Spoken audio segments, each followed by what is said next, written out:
Well, it seems like they said that one time there was an old man lived way over the mountain somewhere, and he didn't follow nothing but hunting and fishing when the weather was good. And that's all he followed, was hunting and fishing. And he had an old pack man named old Roaney. And the only work he ever done was to get a deadened patch. You know what that means? You girdle the trees. And he planted a crop of oats just for the sake of old Roaney, his pack man. He thought the world of old Roaney. And one day his old woman come to him and said, "Old man, we out of salt, and you got to go down to the settlement over across the mountain yonder. We scraped on the bottle of the flour barrel. You're just about out of meal. Now you go down there to the store today and get what we need here, salt and flour, and you better get some cornmeal." She told him what to get, you know. Well, "Oh, woman, it's snowing too hard. I can't go today." "Old man, you can eat wild meat and no salt if you mind it. I ain't going to stand for no such thing. You go get old Rooney. Get on down the mountain." Well, the old man said, "I'll go directly." Now, like I said, all they followed was hunting and fishing where the weather was good. And he went to load up his powder horn that day, and he found out he didn't have one little dribble of powder left in his last keg. So then he made up his mind he better get down to the settlement. And so he went and saddled old Roaney. She was a good old man. He thought the world of her. And he gave her some oats, give her strength to make the trip, you know. And he tied on a bundle of furs, what he'd saved up from his hunting, on the back of the saddle. And finally he got up in the saddle and said, "Get up, Roaney." And she started in, going down the mountain. Well, she was a good old mare. She knew right where she was going. She knew it was about time to go get fresh rations and ammunition and all. So the old man, he had a good heavy overcoat, and he pulled the stocking cap right down over his face because it was snowing pretty bad, and give old Roaney a head. Well, like I said, she's a good old mare. She knew right where to go. She went on down the mountain and finally over the mountain, down the mountain. When she stopped, the old man knew she was at the store in the settlement, and so he jumped off and grabbed that bundle of furs and pulled the stocking cap up and tromped into the store. Well, he started in trading.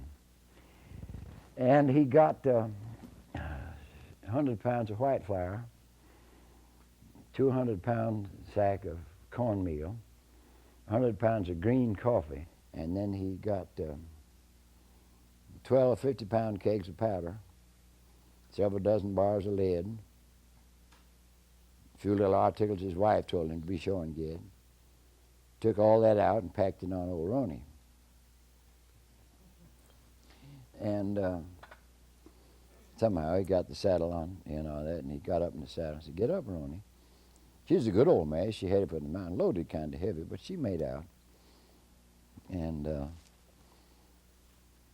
so on he went. Well, he got to the top of he got started going up the mountain, and he saw a deer through the brush there, and he picked up his big old hog rifle. And they always kept them hog rifles ready loaded to shoot.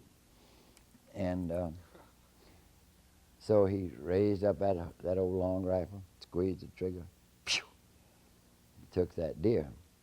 Well, he went and skinned a piece of rawhide down one of his legs and tied up his 4 legs and hung that on the saddle horn. Got back in the saddle. "Get up, Roaney." On she went. Then he listened. He heard something out, and the bird go scratch, scratch, scratch, scratch, scratch, scratch, scratch, scratch. And old Roaney stopped, and he looked through the brush, and there was an old bear scratching up chestnuts and stomping on them to eat them, you know. And he raised that old hog. He always kept them ready loaded to shoot, you know, powder and the bullet ball and everything. And he raised it. "Hey!" That bear turned around, and he let her have it. And the bear fell. And he went and tied up the bear's legs, and they're awful heavy. Pulled that out on a log there in the road and the trail, level over on his back, and got the legs of the bear hooked over the saddle horn. Got up in the saddle. "Get up, Roaney." And when that bear's weight hit her, old Roaney stopped, looked back at the old man, you know. But she's a good old mare. She shifted her forelegs and shifted her hind legs, and on she went. Well, she got to the top of the mountain. The old man thought he'd let her rest a while and catch her breath. And while he was waiting there, heard a mourning dove, turtle dove. He looked out before him, and there it was on a branch. He knew the old lady liked a little bird meat, so he raised that old long rifle. They always kept them ready loaded to shoot. You understand? And so he raised that rifle and took that little dove right in the head, fell in the brush side the trail. Well, he pulled old Roaney over there, and do you know, the minute he reached down and the weight of that dove was in his hands, old Rhoda's back give way. She slumped, And then he jumped off and unloaded real quick. Now, she's a good old mare. She kept her head up and her rump up, but her belly swagged the ground. And he knowed her back was broke. Well, he hated to lose old Roaney, but he thought he would try to save her hide. So he cut her around the hocks and split her down the front and come up behind her, slipped off in the woods, and come up behind with a two-handed brush and swapped her good and hollered, "Hey!" And it scared old Roaney so bad she jumped out of her hide, clean. Well, he took her hide and laid it out there on the ground and put all that plunder in it.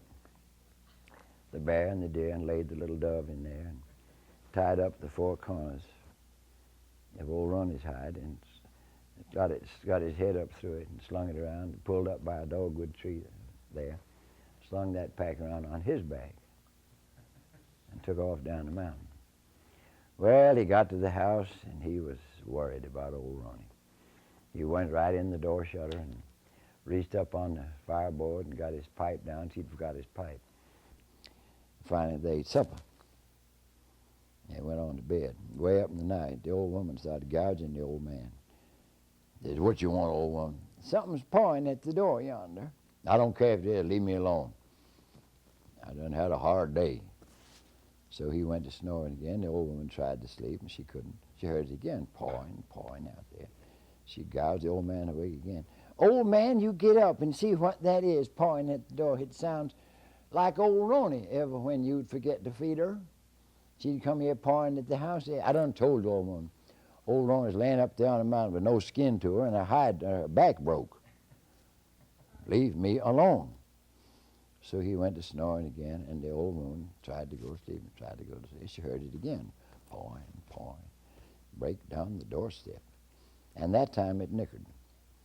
And she shook that old man and got him wide awake. Said, "Old man, it is old Roaney.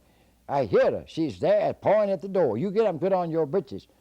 I done told you now. I heard a nigger. It is old Roaney." "Oh, old woman, it couldn't be old Roaney laying up there with her back broke and no hide." "Well, just to pacify you, I'll show you that it ain't old Roaney."